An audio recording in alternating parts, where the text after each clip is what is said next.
Assalamualaikum warahmatullahi wabarakatuh. Baik Anda semua, hari ini kita akan belajar tematik H dengan tema lingkungan sahabat kita. Subtema 2, perubahan lingkungan.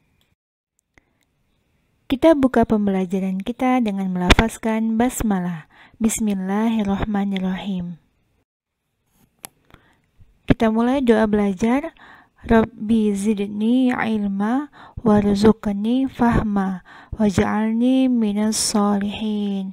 Ya Allah, tambahkanlah aku ilmu dan berilah aku karunia agar dapat memahaminya, dan jadikanlah aku masuk ke dalam golongan orang-orang yang saleh. Amin. Mata pelajaran kita hari ini adalah 1. Bahasa Indonesia, 2. IPA, 3. IPS, dan keempat SBDP. Adapun tujuan pembelajaran kita adalah 1. Bahasa Indonesia, kita dapat mengurutkan peristiwa dari cerita teks non-fiksi. Yang kedua, IPA, kita dapat memahami tentang air tanah.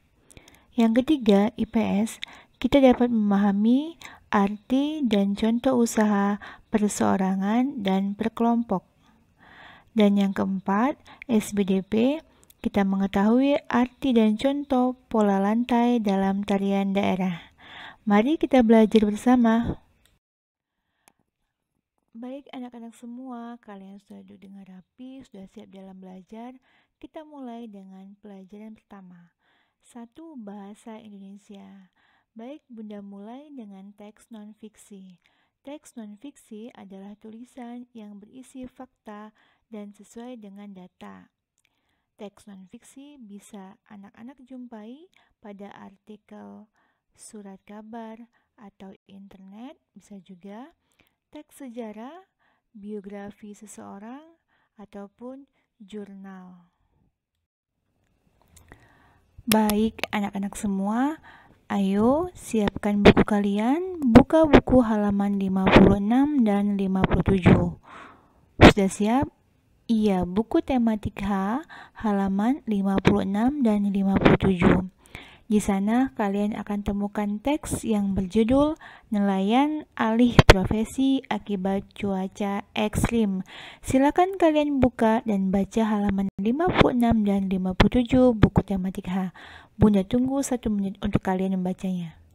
Ya, 1, 2, 3, silakan membaca. Nah, kalian telah membaca di halaman 56 dan 57.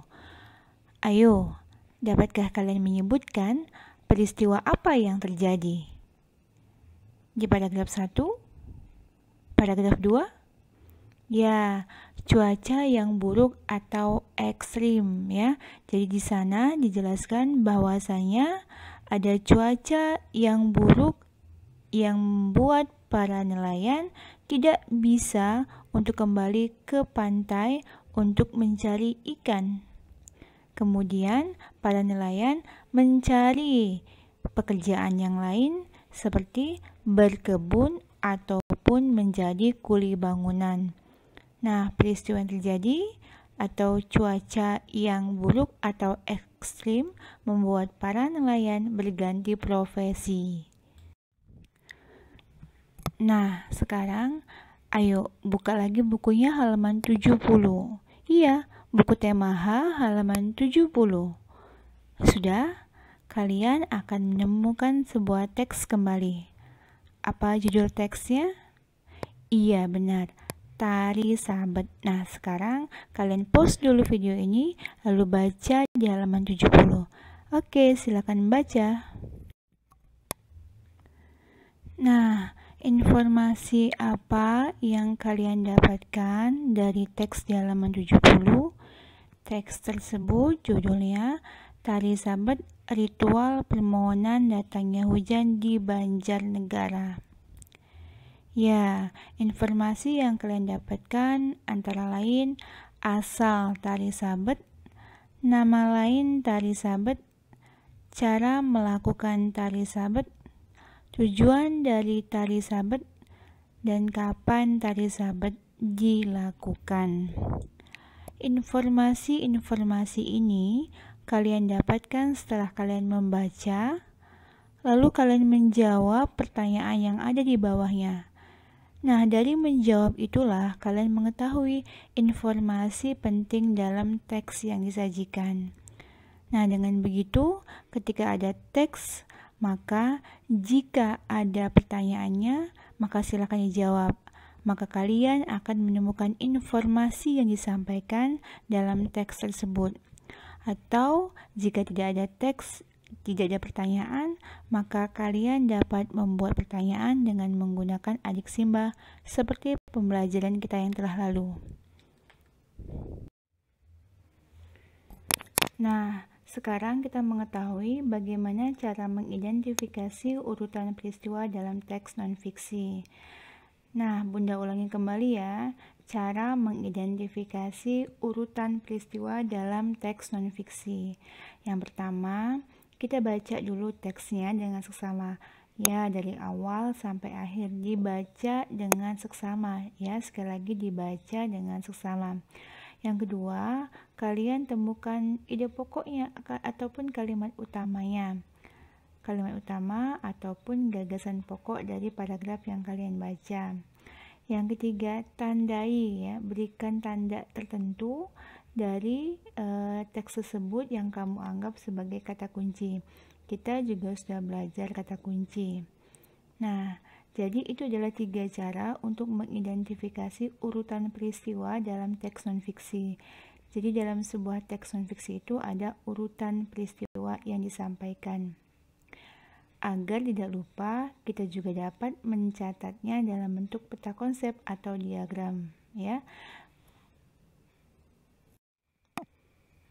Baik, contoh ini bisa diamati sebagai contoh mengurutkan urutan peristiwa dalam teks non-fiksi.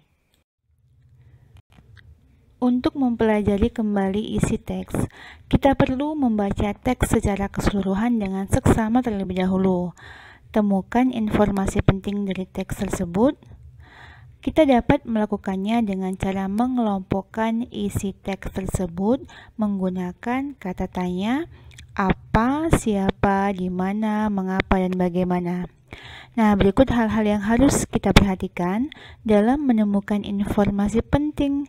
Yang pertama, kita baca dulu teksnya dengan seksama. Yang kedua, kita pahami pernyataan umum terlebih dahulu. Jadi maksudnya adalah pernyataan yang sering disampaikan atau kita dengar secara umum. Yang ketiga, pahami informasi penjelas dan pendukung.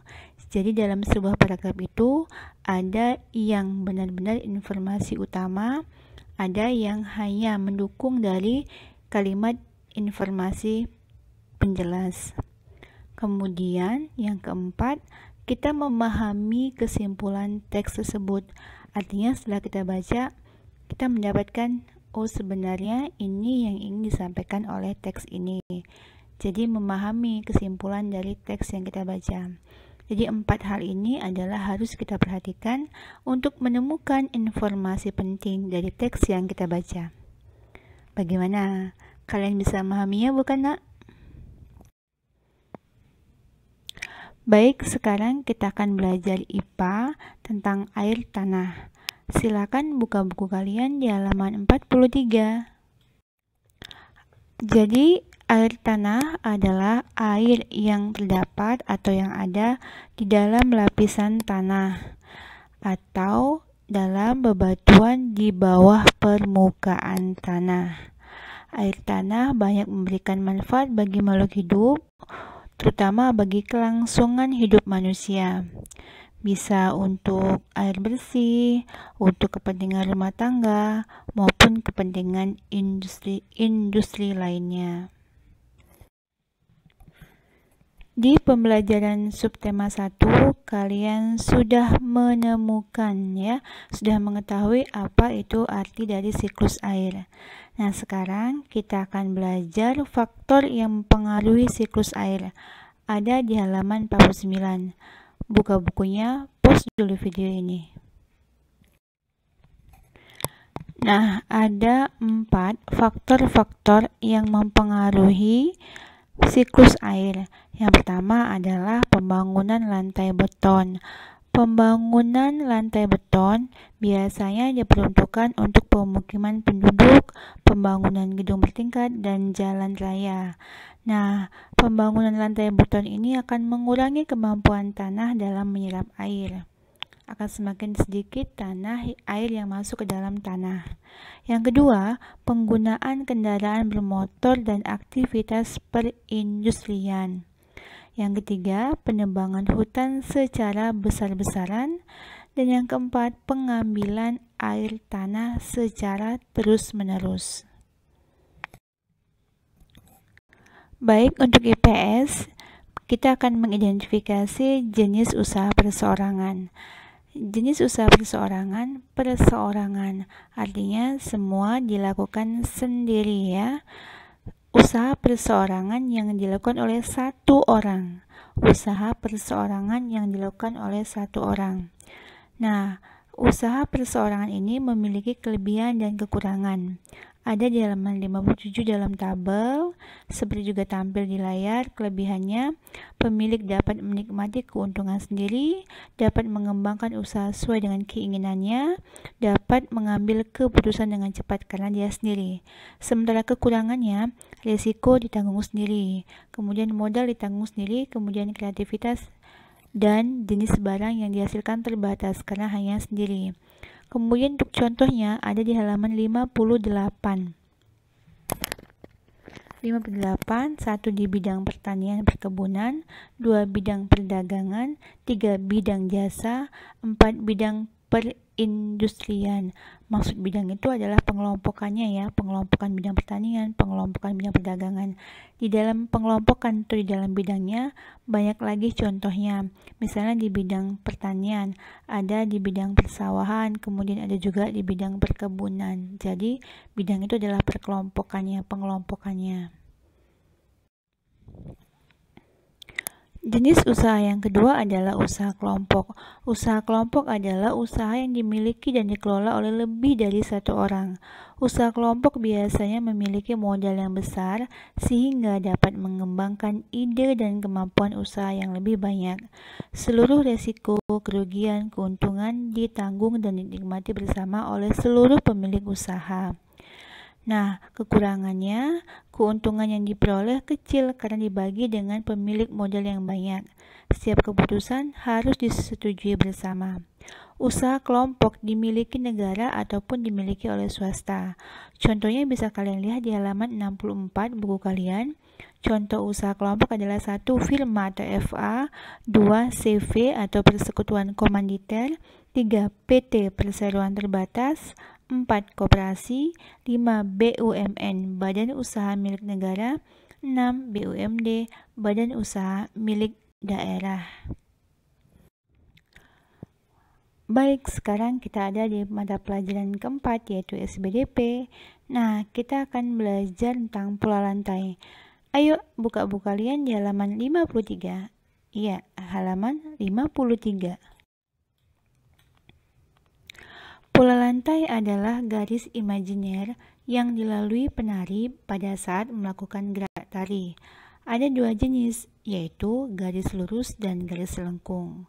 Oke, garisnya bisa kalian lihat di halaman 53. Nah, ini contoh tari saman yang menggunakan pola lantai garis lurus. Lihat garis kuning itu ya, garis lurus. Jadi semuanya penari berada dalam satu arah garis lurus. Berikutnya tari kecak. Pola lantai yang dipergunakannya adalah garis lengkung. Jika dilihat di halaman 53 di bagian B, kalian bisa menemukan garis lengkungnya itu bisa arah lengkungannya itu terbuka ke dalam ataupun keluar, atau bentuknya seperti lingkaran, dan bisa jadi lingkaran 2 yang bersatu ya, jadi 2 buah lingkaran berdekatan. Nah, tari kecak ini menggunakan garis lengkung yang seperti lingkaran bulat. Semua penari ada dalam satu lingkaran yang membulat. Oke, ini penjelasannya. Alhamdulillah, kita sudah mempelajari beberapa pokok bahasan. Nah, sekarang apakah anak-anak sudah memahami, mengetahui semua materi yang disampaikan tadi? Masih ingat? Oke, coba ya. Apa itu air tanah? Iya, ada yang coba menjawab. Oke, pertanyaan kedua, bagaimana cara mengurutkan peristiwa pada teks non-fiksi? Iya. Yang ketiga, apa contoh dari usaha perseorangan? Dan yang keempat, pola lantai adalah? Iya, garis imajiner yang dilalui penari pada saat melakukan gerakan tarian ya, baru saja kita pelajari. Oke, baik. Baik Anda semua, dalam surah Al-Baqarah ayat 60 dikatakan, dan ingatlah ketika Musa memohon air untuk kaumnya, lalu kami berfirman, pukullah batu itu dengan tongkatmu, lalu memancarlah daripadanya 12 mata air. Sungguh tiap-tiap suku telah mengetahui tempat minumnya masing-masing. Makan dan minumlah rezeki yang diberikan Allah, dan janganlah kamu berkeliaran di muka bumi ini dengan berbuat kerusakan. Ya, dari ayat ini disampaikan bahwasanya Allah telah memberikan air kepada manusia untuk menjadi sebuah rezeki yang dimanfaatkan sebaik-baiknya. Baik Anda semua, demikianlah seluruh pembelajaran kita pada hari ini. Semoga bermanfaat dan dapat diamalkan ilmunya. Kita tutup dengan melafazkan hamdalah. Alhamdulillahirrabbilalamin. Sampai jumpa pada pertemuan selanjutnya. Wassalamualaikum warahmatullahi wabarakatuh.